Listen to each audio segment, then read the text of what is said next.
The morning sky over Kareth Station was a swirling mix of violet and gold, the gas giant nearby casting long, strange shadows across the metal corridors and docking bays. The station itself was alive with activity, a bustling hub of trade and politics. Yet in the quieter corners, fear and cruelty thrived. Lyra of the Avenari moved carefully through the corridors, her wings folded tight against her back, hiding the delicate white feathers that marked her as different and beautiful, yet vulnerable. She had learned early that the Vrax Coalition, the dominant species of the station, saw any sign of softness or difference as weakness to exploit. Every day 3 Vrax youths waited for her in the docking bay. They were tall, with thick, scaled skin that shimmered like polished metal under the station lights, claws sharp and ready, eyes cold and cruel. Their laughter echoed in the hallways as they cornered her, shoving her against walls, yanking her wings back until she screamed, breaking feathers and leaving red marks along her arms and back. Each morning followed the same grim rhythm, the fear before they arrived, the crushing weight of their grip, the sharp pain as they bent her wings, and the hollow shame of standing broken while others watched or pretended not to notice. She learned to survive in the shadows, to hide her trembling hands, to bite back the urge to scream when they struck. Her wings, her pride, her identity became a secret she could barely protect. No one intervened, not the station guards, not the council representatives, not the other species who moved past her as if her suffering was part of the daily scenery. It was as if the station itself had agreed that she was expendable, a lesson in fear for anyone who dared to look different. Then, on the second day of the morning she feared most, a human girl appeared in the same corridor where the Vrax waited to ambush Lyra. She was small, almost fragile-looking, with dark hair falling over a worn flight jacket. Humans were known throughout the galaxy as clever but physically weak. Species with no natural armor, no claws, no wings. Nothing to protect themselves from predators like the Vrax. Yet the girl's eyes held something that no one expected: determination, focus, and a quiet anger that seemed to radiate from her very being. She did not rush forward to fight immediately. Instead, she walked calmly, deliberately, toward the Vrax who were poised to strike. Her voice, soft but firm, carried through the metal corridor when she said, "Let her go today." The Vrax froze, confused and amused. A human? A species they considered weak daring to interfere? They laughed, their claws clicking against the metal floor. One stepped closer, mocking, but the girl did not flinch. She smiled, a small, confident curve of her lips, and the laughter faltered. There was something dangerous in that smile, something the Vrax did not understand. "You get one warning," she said, her tone even, but unmistakably deadly in its calmness. "Touch her again, and I make you pay." The Vrax hesitated, exchanging uncertain glances. Then, slowly, almost reluctantly, they walked away, leaving Lyra trembling but untouched. The human knelt beside her, checking the broken feathers and bruises, and guided her carefully to the med bay. Lyra was too shocked to speak at first, staring at the girl as she applied healing salves and pain-relieving gels. "Why?" she whispered, her voice raw with fear and confusion. "They will come back. They will hurt you for this." The human looked at her hands, scarred, rough, showing the marks of work, labor, and life on the edge of survival. "Because humans don't fly," she said simply. "So when someone breaks wings, we get angry." The statement was quiet, almost casual, yet it carried the weight of an unspoken promise. That day, as alarms in the distance signaled routine docking schedules and distant patrols, Lyra realized something for the first time in weeks' hope. She was still hurt, her wings still sore, but the fear that had gripped her like a chain loosened. She looked at the human girl, whose name was Mara Quinn, and wondered what power this small, seemingly fragile being possessed that could make even the Vrax hesitate. Mara stayed by her side until the pain subsided enough for Lyra to move again, offering quiet words of encouragement, sharing food, helping her regain balance, and most importantly, showing her that she was not alone. For the first time, Lyra saw the station not just as a place of fear, but as a battlefield where the rules could be changed, where the weak could strike back, where courage and cleverness could bend reality. Above the station, in orbit and beyond, fleets of Vrax warships gathered, their purpose ominous, hinting at a coming storm that would engulf Karith Station. Mara did not speak of the fleet. She did not fear it. Instead, she taught Lyra how to stand, how to move without fear, and how to prepare for the inevitable. Lyra realized with a strange mixture of dread and exhilaration that this human girl was different from anyone she had ever met. She did not rely on wings, claws, or strength. She relied on something far more dangerous: will, determination, and the refusal to accept cruelty as law. That morning, the station continued its routine, unaware that its days of crushing the weak might be numbered. Mara Quinn had arrived, and the simple, terrifying promise in her smile echoed through the hallways. If the Vrax thought they could break someone, they would soon learn that some things courage, loyalty, and human resolve could never be crushed. And for the first time, Lyra believed that the mornings of fear and pain could end, that wings could rise again, and that a new chapter was beginning for those who had been too weak to fight back before. 3 days passed after Mara Quinn had saved Lyra, and the station seemed calm, almost peaceful. But beneath the surface, danger was brewing. No one on Karith Station could have predicted the speed or ferocity of the Vrax Coalition's attack. Yet when it came without warning. Explosions tore through the outer docking rings, throwing sparks and debris into the cold vacuum beyond, and the station shook violently as alarms blared, warning of breaches and fires in multiple sectors. Gravity fluctuated in erratic pulses, sending workers and civilians tumbling across corridors, and the smell of burning metal filled the air. Mara was in the hangar at the time, checking over a small cargo ship for minor repairs when the first plasma blast cut across the bay, igniting fuel lines and sending shrapnel scattering. Lyra was beside her, still weak from her injuries, wings folded tightly, trembling from both fear and anticipation. "They've come," Lyra whispered, her voice barely audible over the roar of alarms and the distant echoes of explosions. Mara nodded, calm and focused. "Then we fight," she said simply, her tone steady and commanding, as if the entire station depended on her resolve, and in a way, it did. The station's defense fleet was tiny, composed of old ships with patched hulls and limited weaponry, nothing that could face the massive Vrax war cruisers alone. The humans aboard Karith had been underestimated, as always, thought weak, too fragile to make a difference in a battle between galactic powers. Yet Mara saw possibilities where others saw only hopelessness. She ran to the maintenance bays where old human cargo ships sat unused, hulks that no one considered worth repair but which had solid, thick hulls and engines built for endurance rather than speed. She called out to every human she could reach: engineers, dock workers, pilots, laborers who had never flown a combat mission, and told them one simple thing: they would not survive by following conventional rules. Instead, they would use their minds, their ingenuity, and their willingness to endure pain that other species might refuse. The humans worked quickly, modifying cargo ship scrap metal, reinforcing hulls, and turning mining lasers and welding torches into crude but deadly weapons.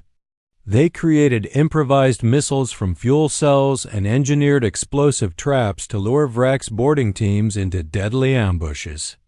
When the Vrax fleet finally arrived in orbit, vast and terrible, their war cruisers bristling with weaponry, they laughed at the sight of the small human ships darting out of the hangar bays. Mara smiled as she took the pilot's seat in one of the ships, her hands steady on the controls, her mind sharp and calculating. Then the humans struck. They rammed, they fired, they dodged through narrow corridors of space where the massive Vrax vessels could not maneuver easily. One cargo ship, overloaded with explosives, slammed into a Vrax frigate at full speed, the hull buckling and shields failing, sending fragments of the enemy ship drifting into the void. Another ship, engine vents screaming, plunged through a plasma storm and released a deadly fuel payload directly into a Vrax carrier's hangar, triggering a fireball that consumed the enemy ship from within. Mara led a boarding team herself, stepping onto a Vrax cruiser with nothing but a plasma rifle and a determination that burned brighter than any weapon. She moved through smoke-filled corridors, dodging plasma blasts, using handholds and ventilation shafts to surprise the enemy. Her team followed, wielding improvised weapons, striking at the Vrax with surgical precision, using their knowledge of the station's layout to turn the massive ship into a death trap for its own crew. They fought not with natural strength, but with cunning, exploiting every weakness the Vrax overlooked, every small advantage the humans could seize. Mara found the Vrax leader, the same cruel figure who had broken Lyra's wings, and laughed at her suffering. He was taller, stronger, and armed with a plasma blade that glowed with deadly energy. Yet Mara did not hesitate. She shot at his knees, dodged his strikes, and forced him backward, all while speaking with calm authority, reminding him that power was meaningless without control and that cruelty could be repaid with intelligence and resolve. Outside, the station's inhabitants watched the impossible unfold. Humans, thought weak, small, and fragile, were turning the battle in their favor. Fires and explosions lit the corridors and the space outside, reflecting off the station's metal surfaces, making it seem as though the stars themselves were ablaze. Lyra watched from an observation dome, her wings aching but growing stronger in spirit, as Mara and the human crew drove the Vrax back, ship by ship, corridor by corridor. The Vrax forces, accustomed to terrorizing weaker species, had not accounted for humans who would not yield, who would improvise, adapt, and fight back with relentless determination. By the end of the battle, the station was scarred and smoking. Many human ships were damaged or destroyed, and countless lives had been lost, yet victory had been won. The Vrax retreated, limping back to their war cruisers, stunned and enraged, having underestimated the resourcefulness and stubbornness of humans. In the aftermath, Lyra finally dared to stand in the open, stretching her wings carefully. They still hurt from the attacks, but they were not broken. She realized that for the first time she felt free again, not just in body but in spirit, because someone had fought for her right to survive, for her dignity. Mara had shown her that even a small, seemingly weak species could challenge the strongest, that courage, cleverness, and an unwillingness to surrender could topple giants. And as the stars settled outside the station, Lyra looked at Mara with awe, understanding that this human girl, with no wings, no natural weapons, and no strength beyond her mind and her will, had changed the rules of the galaxy, proving that even the smallest, most underestimated beings could make the powerful fear them when they fought for what was right. The Battle of Karth Station became the story everyone would talk about for decades. Not because humans had the strongest weapons or the largest fleet, but because of how they had fought, how they had refused to yield even when everything seemed lost, and how one small girl had shown the galaxy that courage and determination could change the course of history. After the Vrax retreated, limping back to their warships with faces burned by surprise and humiliation, the station was left scarred and battered. Corridors blackened with fire, docking bays twisted from collisions, and countless lives mourning those who had been lost, yet there was a quiet, electric energy that ran through every surviving human and sympathetic species on the station, a sense of possibility that they had never felt before. Mara Quinn walked through the damaged hallways, her flight jacket torn and smeared with soot and blood, but her eyes bright with focus and resolve, checking on crew members, helping injured humans and aliens alike, giving words of encouragement, and quietly organizing repairs and defense preparations for the inevitable return of the Vraks. Because she understood that victory was not a single moment, but a process, a continued effort to protect and endure. Lyra followed her, wings slowly regaining strength, feathers newly grown and shimmering, each movement a reminder of resilience and survival. Yet she still bore the scars of the attacks, both physical and emotional. And she realized that the human girl had not just saved her life. She had changed the way Lyra saw herself in the galaxy.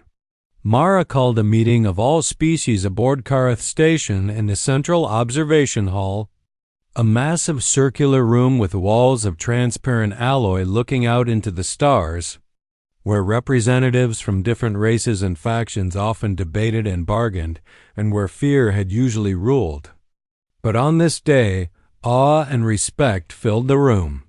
She stood before them, not as a general or a diplomat, but as a human, small and seemingly fragile, yet commanding attention through sheer presence and the undeniable proof of what humans could do. Her voice carried across the hall, calm, firm, and unwavering as she recounted the attacks, the resilience of her crew, and the dangers of allowing cruelty and fear to rule unchecked. "You attack the weak," she said, looking directly at the Vraks delegates, who had been forced to witness the defeat of their boarding teams and the destruction of their ships. "You break wings, humiliate, and terrorize. You think no one will care. You were wrong." The council members, who represented countless species, sat silently, absorbing her words, realizing that the humans had demonstrated a truth long overlooked. That strength was not only measured in size or weapons, but in the will to endure, the intelligence to adapt, and the courage to act when others cowered. Mara did not speak of vengeance. She spoke of consequences, of the responsibility every species had to protect the weak, and of the power that came from standing together against tyranny. The Vraks, forced into submission by their losses and the humiliation of being outwitted by a species they considered inferior, had no words to answer her, no justification for the terror they had inflicted, and for the first time, many of them understood that fear alone could no longer guarantee dominance. In the weeks that followed, Karth Station began to heal. Humans repaired the damaged ships, rebuilt corridors, and restored systems, all while continuing to train and prepare for future conflicts, understanding that survival required constant vigilance. Lyra, now fully healed, spread her wings freely for the first time in months. Practicing in the open corridors and observation decks, her flight graceful and confident, each beat of her wings a testament to what could survive and flourish when courage met opportunity. She became a symbol not just to her own people, but to others across the station who had been oppressed, bullied, or ignored, embodying the lesson that strength was not only physical but also moral and emotional. Mara continued her work, leading human crews into patrols, coordinating defense strategies, and serving as an ambassador of a species that many had underestimated but would never underestimate again. Across the galaxy, the story of a human girl standing up for a winged alien and facing an entire coalition became legendary, told to children as an example of bravery, ingenuity, and the indomitable human spirit. Schools across multiple planets taught lessons inspired by her actions, that even the smallest and seemingly weakest beings could change history, that courage was contagious, and that protecting others was a form of power that surpassed weapons and armies. Lyra often told her own story, emphasizing not her fear or pain, but the moment when a single human refused to look away, refused to accept cruelty, and chose to act, changing everything. Meanwhile, Mara's legend grew, not because she sought fame, but because her actions spoke louder than words, proving that humans, though physically fragile, possessed a relentless combination of cleverness, courage, and moral resolve that other species could neither predict nor resist. The Galactic Council, which had often ignored human voices, now paid attention not out of fear alone, but out of respect for the species' unique way of confronting impossible odds and turning vulnerability into advantage. Mara and her crew continued to patrol the borders of known space, ensuring that threats like the Vrax would think twice before attacking those who could not defend themselves, showing that human determination could act as a shield not just for themselves, but for all who lived under oppression.